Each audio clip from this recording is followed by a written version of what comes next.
For the 12th time, the moon is waning. On the second day of its next rising, usually in December by the Western calendar, the great festival will begin, climaxing the old year and celebrating the birth of the new.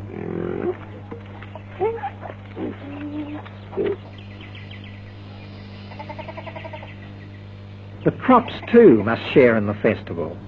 A sheaf of paddy, symbolic of all the paddy, is collected from the field by a household representative just before the festival begins, and he calls on the souls of the maize and the paddy and all the spirits of the countryside to come along also.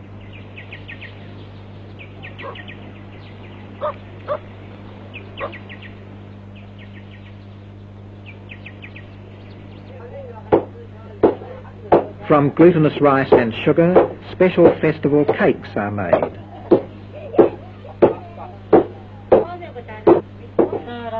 Maize, mixed with yeast, wrapped in leaves and stored underground for a week, provides the basis of the festival spirit.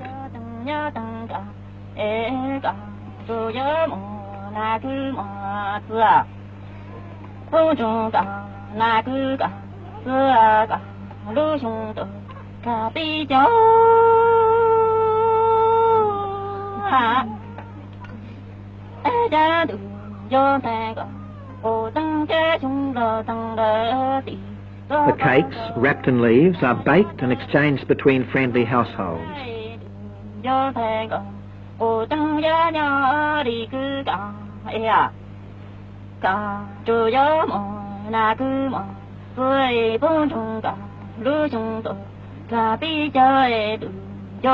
It is said that the first of the spirit is strongest, but none of it is allowed to suffer from age.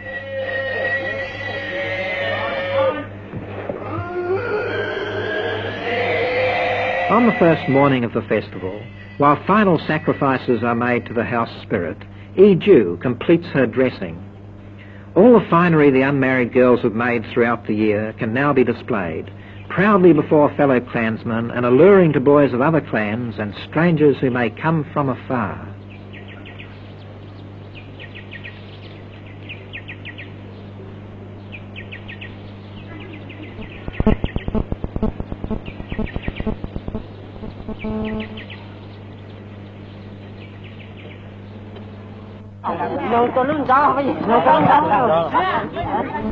Young boys play tops at any time, the men only at the festival when they are young again. Each man tries to win for himself or his team by knocking out the opposing top and keeping his spinning.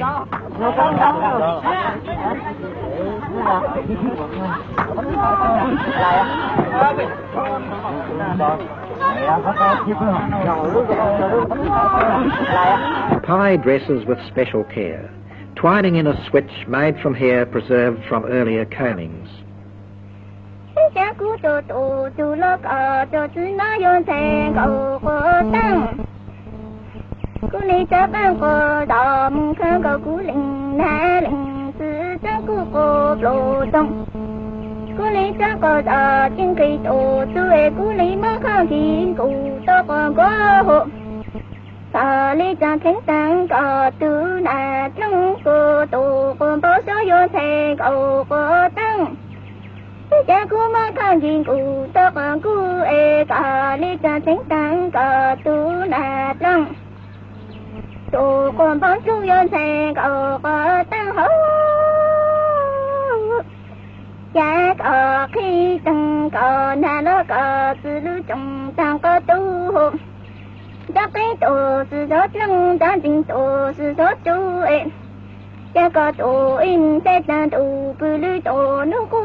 The social highlight of the festival is the ball game, more a ball than a game, the costume display of the unwed young, courtship clothed in fun.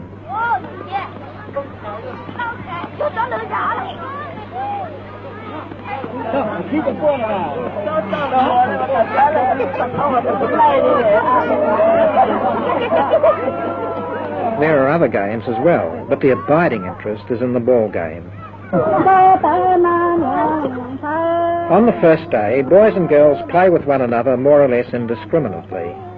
On the second day, they are beginning to sort out favoured partners, but they're still not usually playing for forfeits.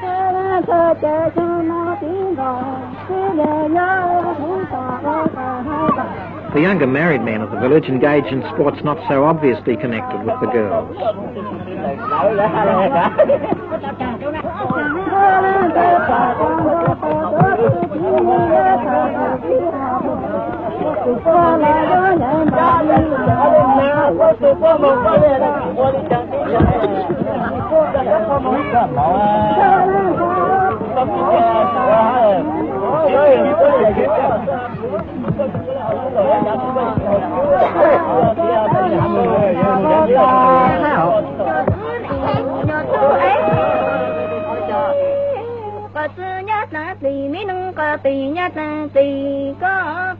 Resting a while from the ball game, Iju sings a festival song.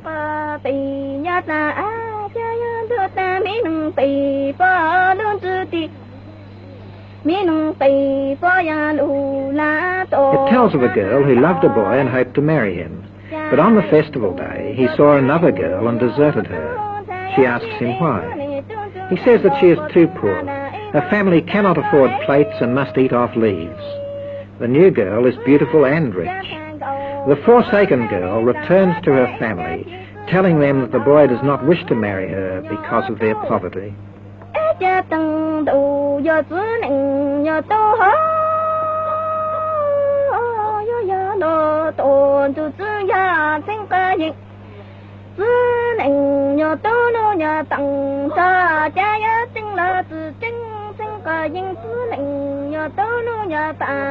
On the third and last day of the festival, the devoted ball players have selected their partners.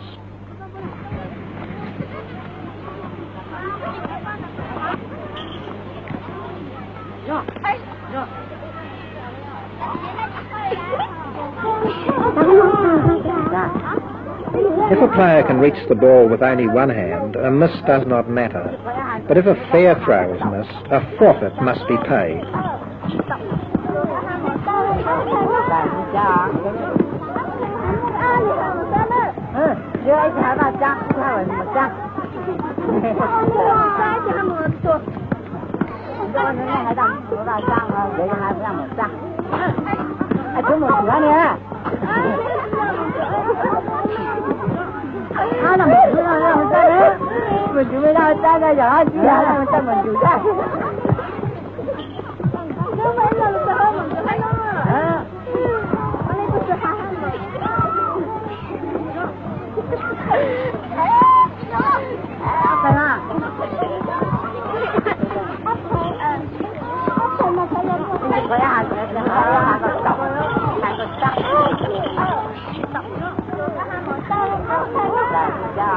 Because the boys are stronger and the girls may be happier to lose, the girls yield most forfeits.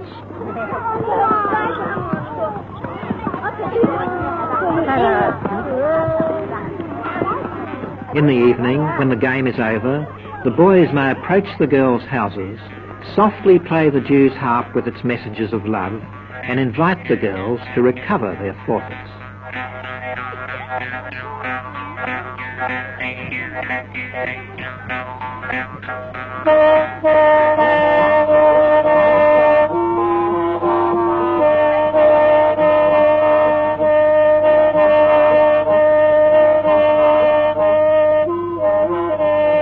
The festival is over. The new year will be spent in another place. A few people still have enough good land to stay longer in the Meadow district, but most villagers feel that it is time to leave for fresh land, and the few who would like to stay fear being left alone. Meadow will be completely abandoned, to return in a few years to the forest. Not all the people will go in the same direction. Some may travel 100 miles or more to join other relatives. Those who do not intend to go far carry their house planks with them.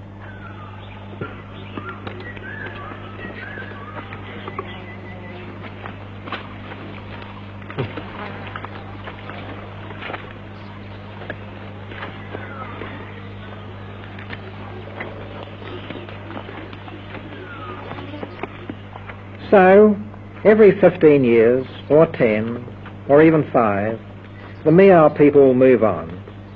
South, east, west, or even back north again, as long as the hills remain.